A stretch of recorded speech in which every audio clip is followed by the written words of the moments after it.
Beautiful greetings today. Today could be the 9th day, which is door day. Good goal setting. I've written down about 9 items on my list, which I have been steadily going through items and extending myself into them to the point of either crossing them off my list or building a brick wall about them. Of course, I have some legal problems and some personal problems. I refuse to stop working with spirit, as there is a constant, some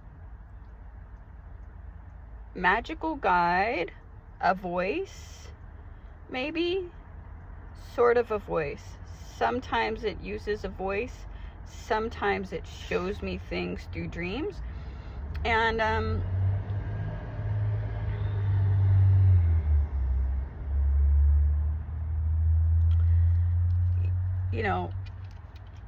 I just know that it's taking me to the right places and showing me the right things to think about. So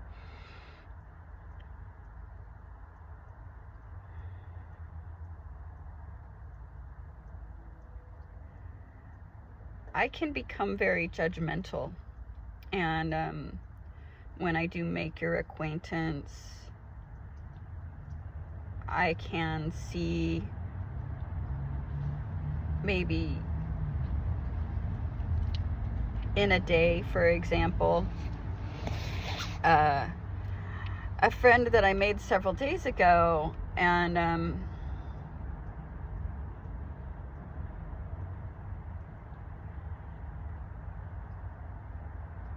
I was at the coffee shop and I was looking for something to eat, and I asked, and I got a little distracted, both by like his handsomeness and by his exuberant nature. Like he seemed loud and happy.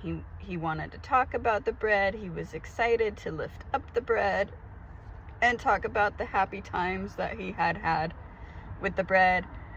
And I just now had another realization that he said that it was his dad that used to receive donations from the coffee shop. Okay, so now that's making sense more, because he said that his dad has passed. And I wrote down the date. I think it was 2 years ago, or almost 2 years ago.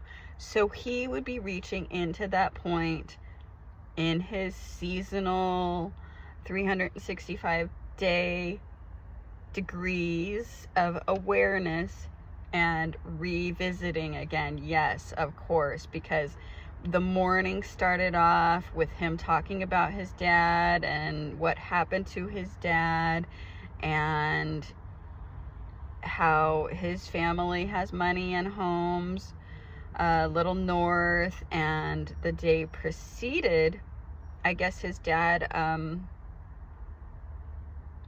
was a beer drinker and died at, like, I want to say he died, I don't think he was 55 years old.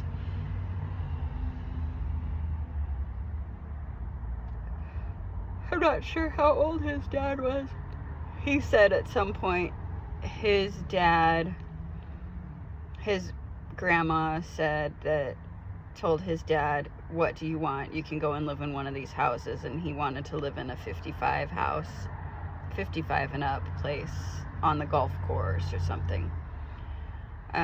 Little details that, between the raising of the voice and just sitting there and trying to observe from my own particular standpoint, from my experiences, and in my mind, I sit and ask questions and try to withhold the judgment. And so I just tried to listen to a lot of his, sometimes he ended up so then we were at the coffee shop, and then we drank coffee, and then we decided to leave, and we decided I needed to put some things in storage and drop them out of my car because it was a little bit crowded and I kept hitting my head on something. So we went to storage and I put some things in there, and then the car was a little freer so that we could drive around and work if we wanted. We decided to go for a walk. I'd rather go for a walk on that day. And so I showed him, my favorite trail.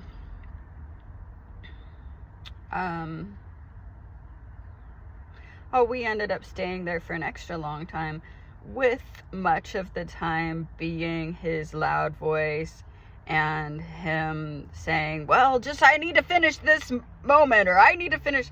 So it would look like him talking for 10 minutes and then me trying to say something, and then him telling me to wait and he needed to talk, and then I'd say something and he wouldn't seem to have heard it at all. And I'm not one of those people. I just sort of cross that person off my list and say, you're not a good listener.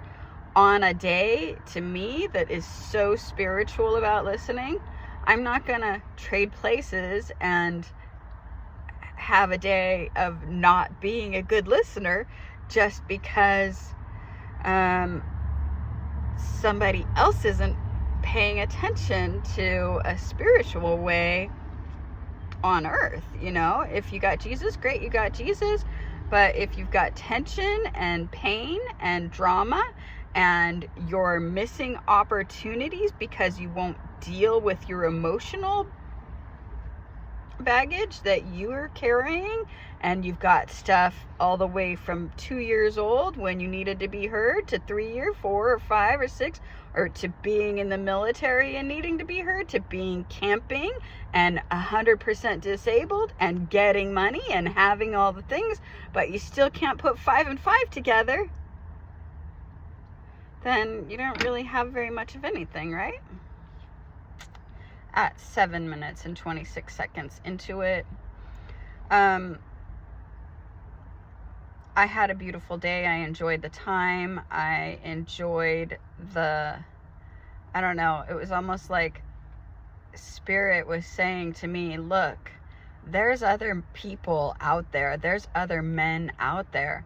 You've just got to put yourself in the right position and play the right role so that you can meet them. And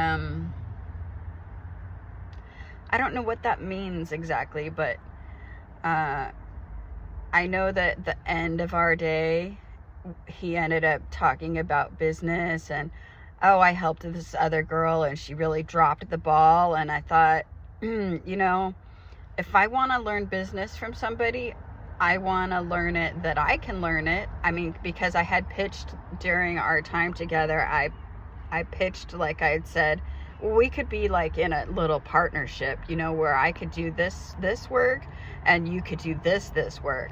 Well, he seemed receptive to that in a moment, and then at the end of the time together, while he was getting ready to leave, which he really had a thing where he needed to go if I had something to say, and then he turned around, he got out of the car, he turned around and started to say something else, and I said, you have to go.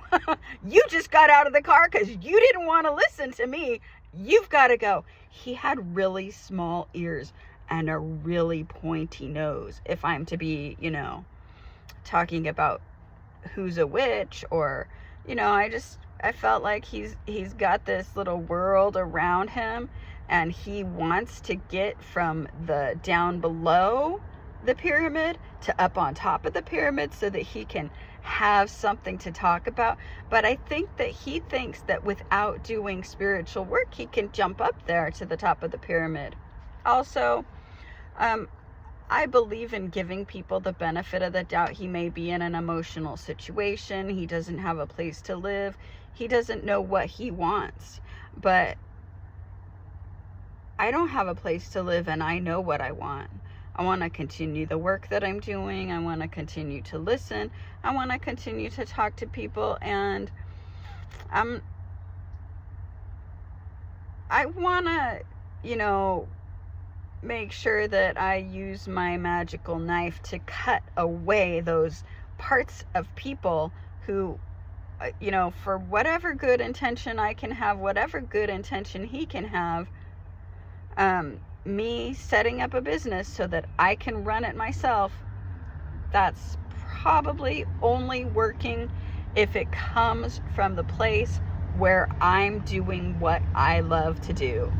So if I'm traveling and I'm at a hot springs and I say, hey, if you want to, you know, even if I make a sign, $100 for 2 hours of massage or something, then if somebody says, well, I'd like to retain your services, then I'll say, great, you know, you can pay me $100 and I'll give you 2 hours of massage.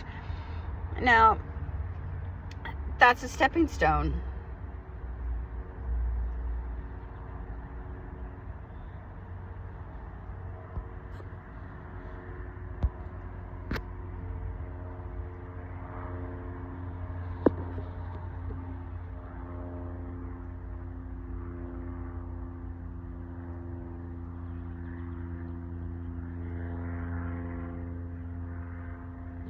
It just goes to show you that, you know, I could be in Encinitas driving around in a van and I might look like a van lifer. I can be in someplace poorer, like Vista, driving around, and I look more like a poor person, like more like a homeless person. And that is spirit speaking. Namaste.